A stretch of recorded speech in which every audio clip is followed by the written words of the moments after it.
Ήρθε όμως η στιγμή και η ώρα να πάμε στην καλεσμένη μας, την κυρία Μαρίνα Παπαγεωργίου, όπου θα μας ξεναγήσει στην γειτονιά του Ελευθερίου Βενιζέλου, καθώς είναι η υπεύθυνη του γραφείου τύπου εκεί στο Ελευθέριος Βενιζέλος, και μετά θα μας ξεναγήσει στις αγαπημένες της περιοχές και θα μιλήσει για το βιβλίο της. Πάμε να την ακούσουμε. Καλημέρα σας κύριε Καραγιαννάκη, καλημέρα σε όλους. Τι κάνετε, πώς είστε? Πολύ καλά, καλημέρα στην πόλη μας. Έτσι, στην Αθήνα μας. Ευχαριστούμε πάρα πολύ που ανταποκριθήκατε στο κάλεσμά μας και μας κάνετε τιμή να είσαστε και εδώ μαζί μας. Και να ξεκινήσουμε. Σας ευχαριστώ και εγώ θερμά. Να είστε καλά. Να ξεκινήσουμε σιγά σιγά την κουβέντα μας. Συν της άλλης, εκτός του ότι είσαστε και υπεύθυνοι γραφείου τύπου, είσαστε και συγγραφέας σε ένα πολύ όμορφο βιβλίο, «Η Γλυκιά Πενικυλίνη», που αναφέρεται στις γειτονιές της Αθήνας μας. Αλλά πριν πάμε σε αυτό, θα ήθελα έτσι λιγάκι να ξεκινήσουμε την κουβέντα μας με αυτή την γειτονιά του Ελευθερίου Βενιζέλους, του μεγάλου αυτού αεροδρομίου της χώρας. Έτσι να περιγράψουμε λιγάκι τις εικόνες αυτές που ζει κανείς εκεί μέσα και έτσι να μας μεταφέρετε λίγο το κλίμα, το πνεύμα, τις εικόνες αυτής της περιοχής, αυτής της γειτονιάς. Αυτής της γειτονιάς, πραγματικά έτσι όπως το λέτε, ή αυτής της πόλης, γιατί το αεροδρόμιο και το κάθε μεγάλο αεροδρόμιο είναι στην πραγματικότητα μια πολύ μεγάλη κοινότητα, μια πόλη όπου ζουν και μαζί και λειτουργούν από κοινού μια σειρά από κρίκοι σε μια πολύ μεγάλη αλυσίδα, διαφορετικές εταιρείες, διαφορετικοί φορείς, διαφορετικά σχήματα που... Ακόμα και λαοί, έτσι δεν είναι? Συγγνώμη. Ακόμα και λαοί, διάφορες εθνότητες συναντιούνται. Μα και βέβαια, και βέβαια. Είναι ένα σημείο σύνδεσης ανθρώπων, πόλεων, πολιτισμών. Και αυτό είναι μια καθημερινότητα. Το αεροδρόμιο της Αθήνας λειτουργεί 24 ώρες το 24ωρο και είμαστε μια μεγάλη οικογένεια. Είναι η εμπειρία μιας γειτονιάς.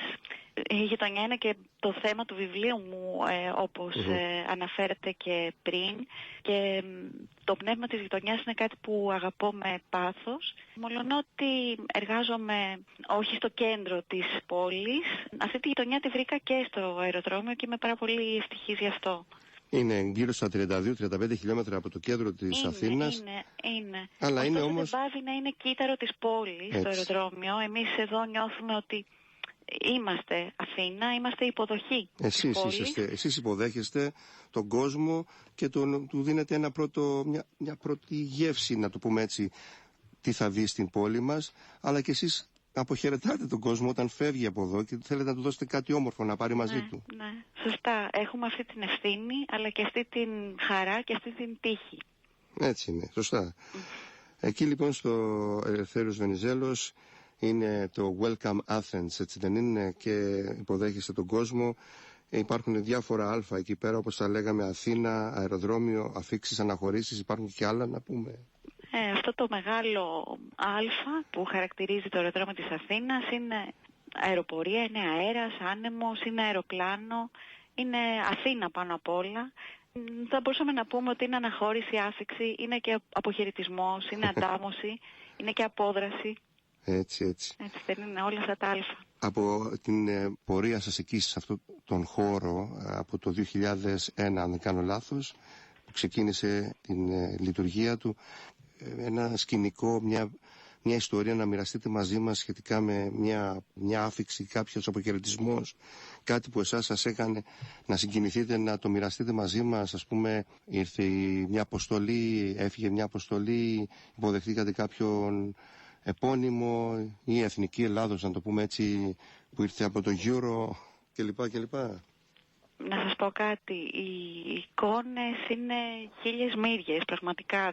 Είναι αυτό που λέμε το κλισέ, τι να πρωτοθυμηθώ. Έχοντας ζήσει στο αεροδρόμιο τόσα χρόνια, ζει κανείς χίλιες ζωές και κατακλείζεται από εικόνες και από εμπειρίες καθημερινά. Πραγματικά οι μεγάλες αθλητικές στιγμές που και η υποδοχή των Ολυμπιακών Αγώνων και οι δικοί μας Ολυμπιακοί Αγώνες εδώ στο αεροδρόμιο είναι μια περίοδος που νομίζω ότι όλοι οι συνάδελφοι, όλοι θα θυμόμαστε για πάντα, αλλά και πάρα πολλά διαφορετικά περιστατικά, πολλές χαρές που παίρνει κανείς. Φανταστείτε μια κοινότητα που ζει εδώ όπως είναι και είδαμε και στην ταινία με τον Tom Hanks, τον εγκλωβισμένο στην ταινία The Terminal.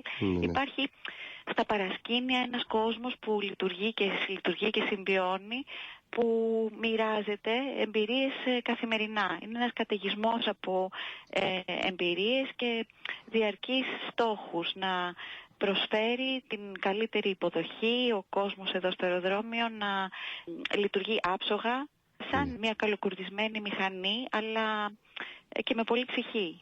Αυτό δεν είναι που έχει πολύ μεγάλη σημασία? Ακριβώς. Και γι' αυτό άλλωστε έχει ανέβει στην εκτίμηση και γενικά στην προτίμηση του κόσμου και είναι από τα ανερχόμενα αεροδρόμια του Ελευθέριος Βενιζέλος παγκοσμίως. Η καλή οργάνωση, ο συντονισμός και η λειτουργικότητα είναι κομβικά στοιχεία, οπωσδήποτε, αλλά εγώ πάντα πιστεύω ότι οι άνθρωποι κάνουν τη διαφορά. Και νομίζω ότι δεν είμαι και η μόνη που το πιστεύω.